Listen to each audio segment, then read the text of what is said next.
Okay, we're going to begin this story. It's called The Principal Van Story, taken from It's a Rum Life, Book 2, Boston 1960 to 1970. This story is from the same year as the minivan to the station, and it's the same newspaper in Boston, Lincolnshire, UK.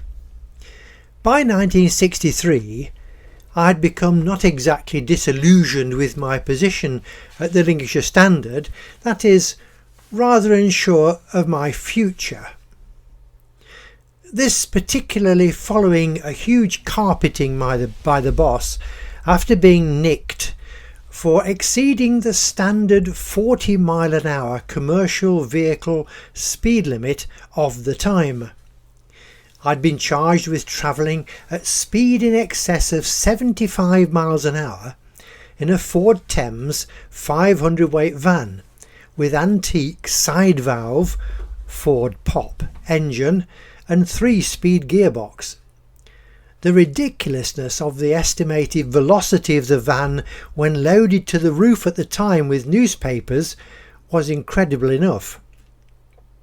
Added to that was the fact that it all happened down a straight road 7 miles long in a thunderstorm, and I had passed numerous vehicles with the police car trying in vain to attract my attention.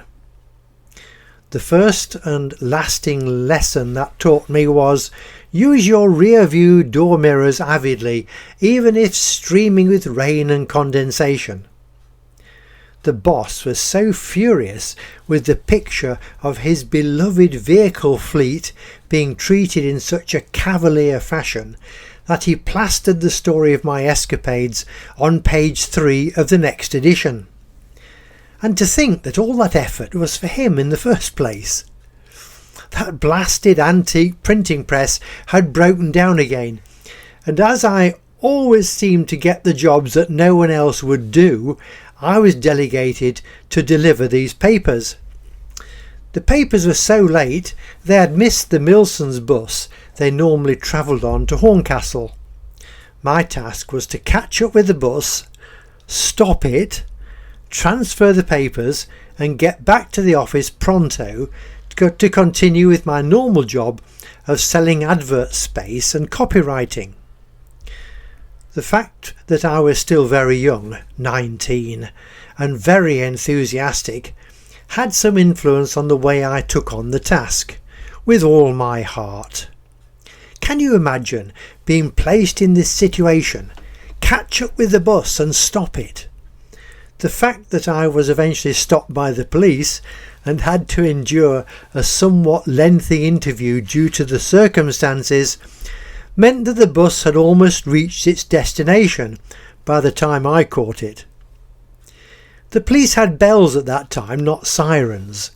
As the police car was travelling through the same thunderstorm and driving rain behind me, his bell was somewhat difficult to hear. "Didn't you see my headlamps flashing you?" inquired the slightly amused constable.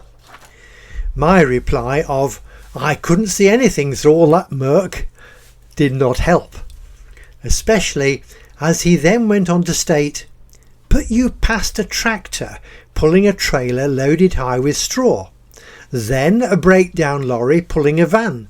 Didn't you see those either?" He finished his excited dialogue with, "It took me 4 miles to stop you." What could I say except, "But this is a Ford 500 weight van. It has a pushrod engine of about 0 horsepower. How could I possibly be doing over 75 miles an hour?" I think that clinched it. I was booked, hook, line and sinker. Lesson 2 was keep your mouth shut, no matter how aggrieved you feel. So you see, I felt the boss was unfair in having a particular go at me. The vehicle fleet at that time, 1963, comprised the Mark I Anglia van of 4 years vintage and a relatively new minivan. There was a big but coming now.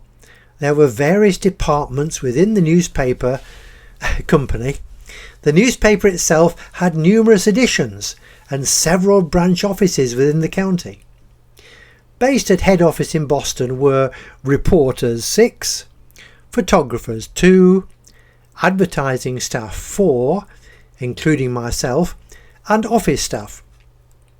Eddie, the office and circulation manager, needed to keep a close eye on his newsagents and pay them regular visits to collect his dues. Eddie didn't drive, and never did right up until the day he died in 2007. Always cheerful and amusing, he seldom mentioned his particular skill as a wartime Lancaster bomber navigator. I was his regular chauffeur in one of the van fleet. We became good friends. All these good folk needed a vehicle to get out to their various engagements and functions. Private cars were still very few in number compared to the years to come. So you can see that getting one's hands on either of these much maligned four-wheeled chariots was a work of art. To add to the chagrin of the initial problem of actually finding a van was the additional complication of keeping accurate records of where, what, how, when and why you went in the said vehicle, all on the Department of Transport approved vehicle logbook, which had to be produced to an officer of the law on request. Finally, there was the general printing works. They frequently needed transport to deliver their finished goods and collect raw materials. Who was their driver of choice? I'll leave you to guess.